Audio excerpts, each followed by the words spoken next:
It's a flying V for a short guy like me. I bet you it sounds great too. This is hilarious. Welcome back to Guitar Search Saturdays. My name's Shane. I'm standing here at the front of Jimmy's Vintage Music here in Auburndale in Florida in the United States. This has to be one of the best collections of used gear you're going to find anywhere, whether we're talking about guitars or amplifiers, acoustics, electrics, whatever. Jimmy's got it. As you can see, it's a great little shop, but it's piled full of really impressive gear. So I hope you get a kick out of it. And a massive thanks to Jimmy for allowing us to do this walkthrough. I think you're in for a treat. Here we go. Welcome to Jimmy's Vintage Music. This place is awesome. Let's take a look. Here we are. All this great stuff. We've got some acoustics as soon as you walk in. Beautiful Rickenbacker guitars down here and some Gibsons. Got a Nash Strat electric and some Fender guitars along here as well. Over here, we've got a great wall of Gibson 335s. Got some acoustics up here as well, but this wall here is off the charts. This is really amazing. You're not gonna see too much like this at other stores. Everything from sort of high-end Strats on this side, going all the way through to the Gibson Les Pauls and SGs. Down here, got a 1951 Tele. This is an original, and yeah, this has got a whole lot of mojo. It looks really cool. It's a late 1962 Gibson ES335. It's got the Bigsby there. It's a beautiful looking guitar. It's nice block of inlays. Go for a walk down this way. We'll have a look. G&L. Is that a Hipshot tuner in the G&L? Is that what that's called? Yeah, wow. Yeah, look at that. Yeah, the B-bender. So you push this and it'll change your tuning for you. Wow. It's good for the country players. Yeah, take a look at this. Oh man, even this is really nice too. Great finish. The binding looks good. It's got the modern contour because this is an American Ultra. Noiseless pickups. Very cool. I'm loving these flying Vs on the wall over here too. These are great. These are super old school. You can tell by the headstock. Good thing about the flying Vs, 3 controls. Keeps it simple. Here's another vintage one here. Wow. About a week prior to shooting this episode, I was at the Sarasota Guitar Show and I was having a sense of deja vu. Here are those flying Vs at Jimmy's booth. While I got this photo of Jimmy, he is a little camera shy, but I want to pick his brain on some of his favorite things in the store. We start with, what are some of your favorites here? What would you? Well, definitely my personal 51 Tele is that. Yeah. And I've had it for a while, and I just absolutely, I took it to the show, but I basically put a, I don't want to sell it price on it. Yeah. And, you know, that's what it is. And it's a 51. It's a Tadeo Gomez 11-1 neck, and a body is a 1018. Yeah, wow. Tadeo Gomez. It's original frets. That's what's so cool about it. Yeah, it's unreal. How do you find them in such like great nick? It's just sometimes they are, and sometimes they're not. I can show you a whole bunch that are horrible, you know. But it's just sometimes you have some really nice ones that people took care of. Was the Bigsby pretty standard back then? Yeah. Sometimes you order them with the Bigsby on. The V's are nice, but they're both, you know, they're issued V's, but they're like half price. The first one's like the parts are changed except for the plastic. Oh, okay. It's an 80. That's the Flying V. Very, very, very sought after. 6 pounds, 15 ounces. Everybody wants those. They're incredible pieces. The neck feels so good. Yes. I had a Flying V and it didn't have as nice of a chunky neck as this. Those are very sought after. I noticed the headstocks are different shaped. That's what the late 70s, early 80s were that way. Yeah, wow. So this one's okay. So it's a 76 refit. Wow. Jesus. Pretty. Like I said, these are so light and they're great players. I can't believe the neck profile is so different to what you'd find from a lot of modern ones. It is. It's really cool.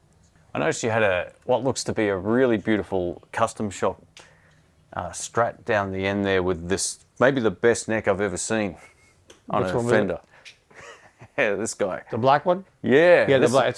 That's a limited edition NAMM Show 55 reissue. Do you mind if I have a look at it? Is that right? Yeah, thanks. We'll have a look at the back of the neck too here. Look at this. I'll hold it down for you. Wow. Yeah, that's something else. That is something else. It's funny, they've really aged the plastic as well. The plastic looks old. Yeah, it is a Rory Gallagher Strat too. Yes, Rory Gallagher. Wow, I've never actually seen one of these in person. I had 2 in the shop. I sold one. I sold one at the show. I had 2 of them in here. So you were saying, unlike a lot of stores that would do used gear, you don't have, none of this is consignment, right? It's all nothing's consignment. Yeah. I buy everything in here. One thing is a big thing here is, since I don't do Reverb or eBay, and this could be known, and that's why a lot of shops should think about this. You get these guitars over and over. People will trade them and then trade them back in and then trade them back. You get them all over it. You don't run yourself out of gear. Where a lot of these places, as far as a lot of these other stores, they ship so much out, they're gone. They're not coming back again, and they have to go to these shows to buy stuff. Yeah, okay. I don't really have to. This would be the thumbnail for the video. What do you think? I saw this Vox Super Reverb Twin. Yes, I have never seen or heard of this before. The cool thing about it is the trolley. The bad thing is it's a solid state. It's just one that, okay. you know, so it's kind of not that desirable, but it's cool. Yeah, it looks great. I mean, the foot switch is probably $200 just for the foot switch. I said that to Rhyannon. Look at it, I knew this was old just based on the fact the foot switch was built like a tank. You use as a weapon too. Yeah, if you wanted to. Yeah, it's like 6 pounds. so somebody breaks in, I got that. Is this a local builder, the one next to it? This guy? No, that's Park. Oh, Park. Yeah, Park, okay. It's not a brand I'm familiar with at all. Yeah, they actually started it. They reissued them now, as far as, but they started back in like 60s or so. Okay, yeah, there's some different stuff to what I'm used to seeing back home or in other places. It's great. And you're missing the coolest part of the whole thing is a real Hammond B3. Oh, That is the mid 60s. To me, that's one of the most special things there is. yeah. I mean, what a sound, huh? Wow. Have you got? Is that the speaker for it? Yeah, it's the Leslie. Yeah. Wow. Yeah, you got the Leslie. That's legendary. Do you play a bit of keys as well, or you? I do not play at all. Yeah. Hey, there's no harm in owning one of these. Wow, that's unreal. What's maybe the most sort of quirky amp or guitar you've got at the moment? Something, or just something that you like that's a little bit different or unique? The Silvertone, the black Silvertone, it's so crazy cool looking. The way the binding, it's like a metal binding. That's what they did. Yes, it's so cool. And that's 50s. And you would think, as far as they wouldn't have done it, it's awesome. That's beautiful. Have a look at this. This is a K electric guitar. One of the cool things about it is you've never seen a headstock that looks as cool as this. I like the Barney Kessel stuff. It's coming in. Yeah, I found that guy way too late. Like not many years ago, I was like, oh, it smells vintage too. It really does. It's got that vibe. Real cool one here is this. This is a 71 DR103. Oh, the 4 input is so cool. David Gilmour all over us. Wow. That's it. 71 is amazing. Yeah. Old school 1974 50 watt JMP head. Oh man, this would be the thumbnail for the video. What do you think? Wow. Actually, this is a great spot for it. We'll do it here for sure. How popular are we call them quad boxes. I don't know if that's the same term in the US. The 412s? Yeah. They're very popular. They're still popular? Yeah. Yes, people still buy them. I think sold one today. Oh, there you go. Oh, that's great. In Australia, I think most people are downsizing blues juniors. So it's good to see they're still going. That's great. This was brought in. This is 72 Super Bass. Yep. And this is brought in from Keith Howland from Chicago. That was in their studio. Then these two speakers. They call it I think it's a JMP or JTM Tremolo 50. Oh, Tremolo 50. Yeah, nice. It's just pretty cool. It's like early 2000s or so. Yeah, so the one on the right of that, the 69. It's a 69 Popular.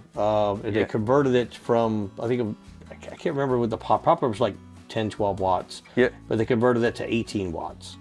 And it's really, really awesome. That one screams. Yeah. What do you play personally? What's your favorite sort of? I mean, my stuff is more Southern rock. So I'm gonna play more like. I got a Tone Master that I use as far as the early 2000 Tone Masters. The Fender custom shop ones they had. They're pretty heavy. I think you meant the new. No. And then I got a Dr. Z Moz 38 that my wife bought me, so I have to keep that. So yeah, they're pretty wild. And I do like the Magnatone Super 59s. I like those too. Yeah, great. Those are my favorite amps to get. Yeah, this is really impressive, Jimmy. Well done, man. You're killing stuff on top of stuff. That's what I mean. It's just that we've got a handful of stores back home that do similar things where there's a lot of not maybe as high end gear as this, clearly not, but they like fill up their space, and it's usually the consignment stores that have that kind of thing. But to see, know that you own all of this stuff is amazing. Yeah, it's got to be one of the best collections around. I'm very proud to own everything in here, no matter what. You know, I am the owner. Yeah, well done. Thank you. Thanks. We gotta get a photo. Then they got a great amp for you, Rhyannon. Look at this. This is the one we can. This is the one we can actually fit in our luggage. Very cool. Yeah, well, this is some great stuff. Like, I love when stores kind of like stack stuff on other things, and all of a sudden every nook and cranny's crammed full of some really awesome stuff. So yeah, this is a lot of fun. I'll have a look around the back. Another, I don't even know what that is. It's yeah, it looks like a custom amplifier. Got our vinyl collection down the back. Got our, what are these called? Singles, right? Is that what they were called back in the day?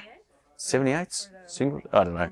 Something like that. Plenty of bass gear as well, which is cool. Ooh, the Ampeg. Nice, nice. Gotta love Ampeg. They're probably my favorite. Look at this. One of the amps I kind of built my channel on. This is the Fender Mustang 3. Now, I don't know if this is version 2 or if it's the first one. It is version 2. So this is the amp I made all of my Mustang Monday presets on back in the day. And these are so good. Fender, they went backwards. This was the best digital modeling amp ever made. And then they released one that was way worse. So it's great to see, you know, amongst like hundreds of thousands of dollars worth of guitars and amps, we've got a Fender Mustang 3 version 2. It's definitely one of my all-time favorites. The running gag for us poor lefties is that there's always a Squire with 5 strings on the wall. This one's a Danelectro with 5 strings. Unfortunately, the high E was shot, so I didn't give this a play test, but it's a great looking little electric guitar. All right, it is time. We have to pick our favorite guitars of the guitar hunting experience. My one found me. I was like this, and it was like, hello, hello. And I was like, let me go. All right, show us what you got. All right, let's go. All right. Semi-surprising, maybe, maybe not. Yeah, that's really nice. 2023. All right. The binding as well. Is that what you call it? Yeah. She is so pretty. You know what? I'm going to pick the G&L, only because, one, I've owned one of these before and it was a great guitar, and it's also got the B-bender built into it, so I'm going to pick the G&L ASEC Classic here. It's a beautiful piece. Yeah, it's made in the US. G&L are no longer in business, so yeah, you know where to find one. So there you have it. That's Jimmy's Vintage Music here in Auburndale in Florida. This is a really impressive store. Jimmy's an absolute legend. He's a little bit camera shy, which is why we didn't put him on screen, but man, what a collection of stuff. And if you're looking for some of the best, definitely check this out. I mean, the Marshall wall was absolutely crazy. It has got some really impressive stuff. It's just a great sort of family operated business, right? And that's what these episodes are all about. And thank you to all the Patreon crew, channel members, subscribers, and everyone who clicked a thumbs up. It all helps. So thank you again. Drop a comment. Let us know what your favorite piece was in Jimmy's Vintage Music as well. Man, it's, yeah, what an experience. Definitely check this out if you're in town. Thanks again.